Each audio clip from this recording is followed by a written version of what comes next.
company this Ramadan. Assalamu alaikum wa rahmatullahi wa barakatuh, and welcome back to the Heritage Show with myself, Shakil Garda.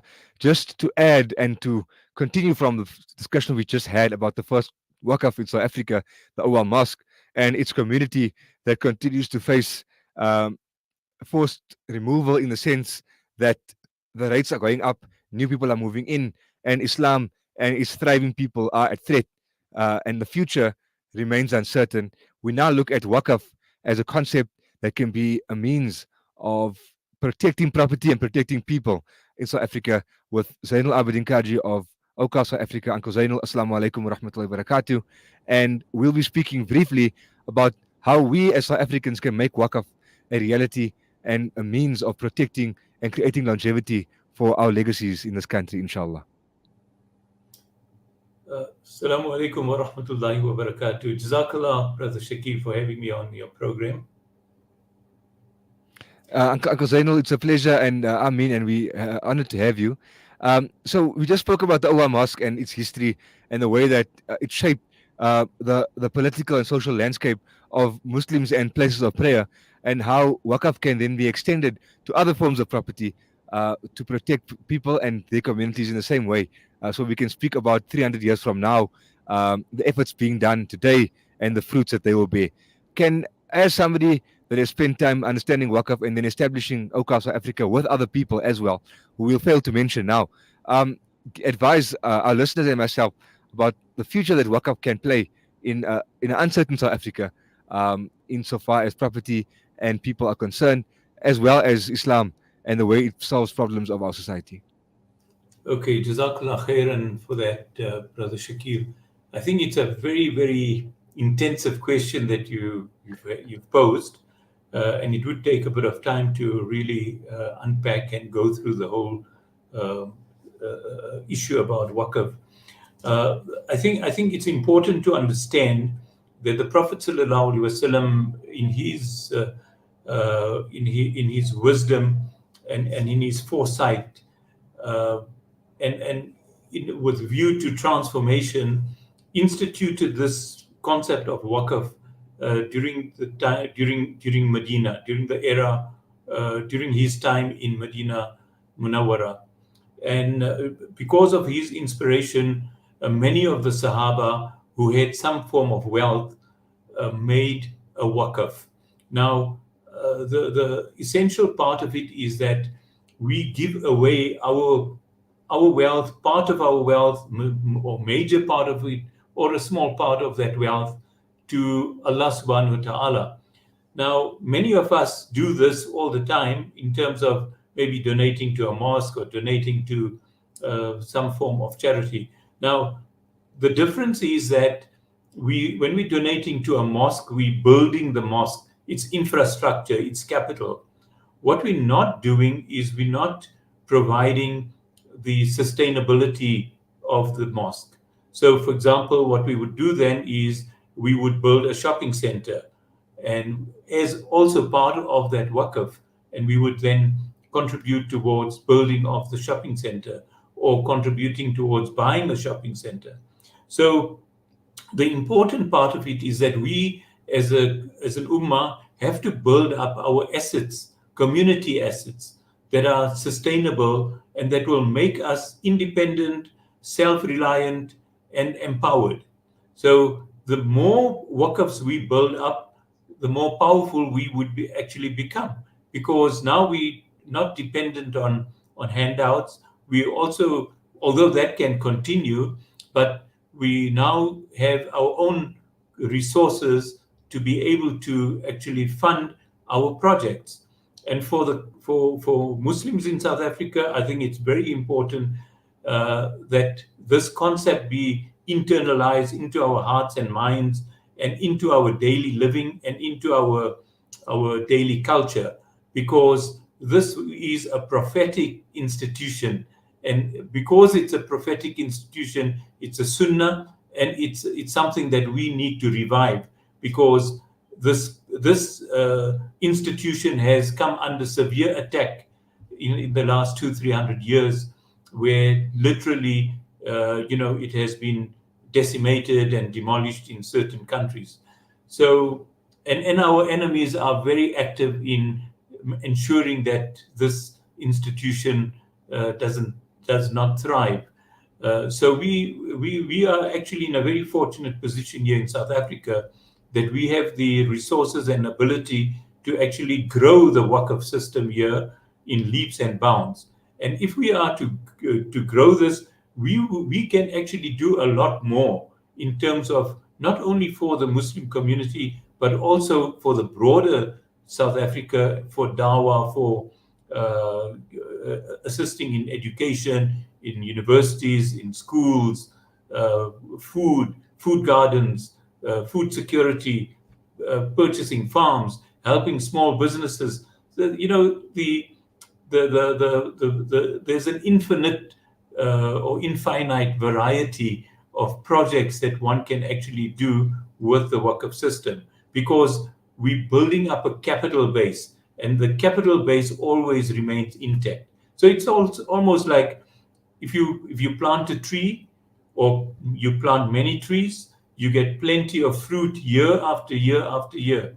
So the trees are the Waqf, but the fruits become what you can actually spend. You can sell that fruit, you can consume the fruit, but the tree remains capital. The tree remains the Waqf. The tree is the long-lasting giver in perpetuity of the fruit.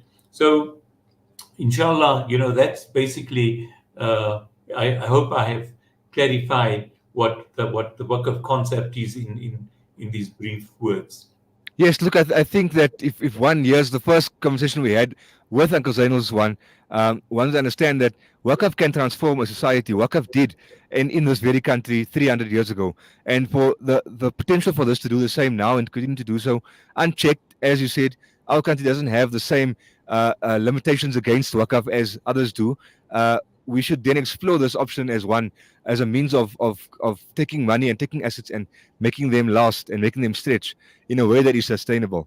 Uncle Zeinoul, is there any example that you can give, a modern one, enclosure of a Waqf that has maybe recently come up that people can look to as an example to replicate before we conclude?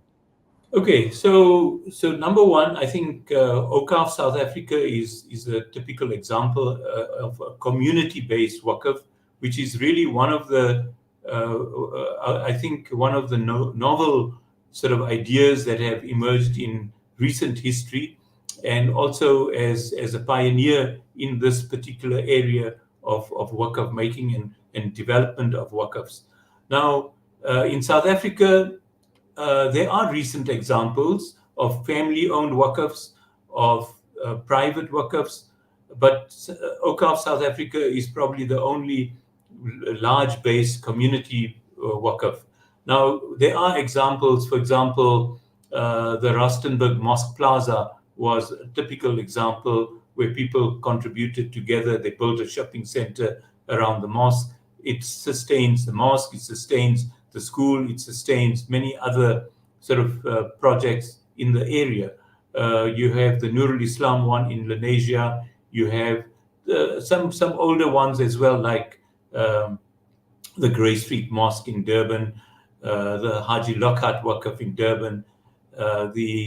Right here on our doorstep, you've got Waterfall City, which is the old Mias farm, which is actually a Waqf.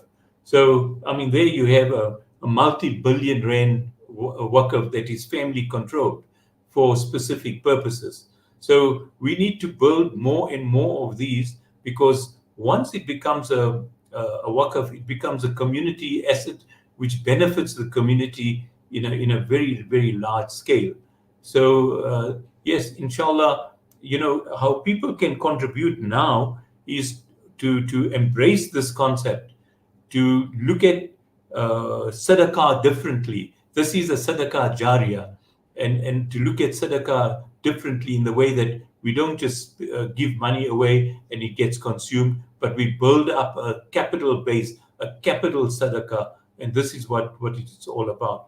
It's voluntary, it's a long-term charity, it allows us to become self-reliant and independent. There's issue about vision, long-term thinking, generational thinking. We don't only think of today, we think of tomorrow, like Yusuf alayhi salam had that dream, and he thought about and he gave that advice about the 7 lean years and the 7 prosperous years. So we too need to embrace the Quranic concept of long-term planning, long-term thinking.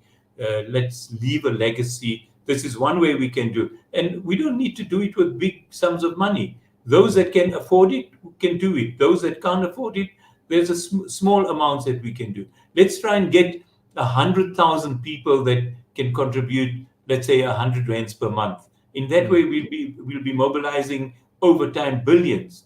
You know, let's look at our other friends and brothers, and brothers in religion, what they do for their communities, and you'll see that there's a lot of assistance given to people to come up to open up new businesses, to buy out businesses, to become strong economically. And that's what Allah subhanahu wa ta'ala wants from us, to become a strong community. He does not love weakness. He loves, it doesn't mean that he ignores weak people, but there's a hadith which says Allah loves a strong believer better than a weak believer. So here's a very strong hadith which actually commands us now to strengthen ourselves. Even the Quran tells us,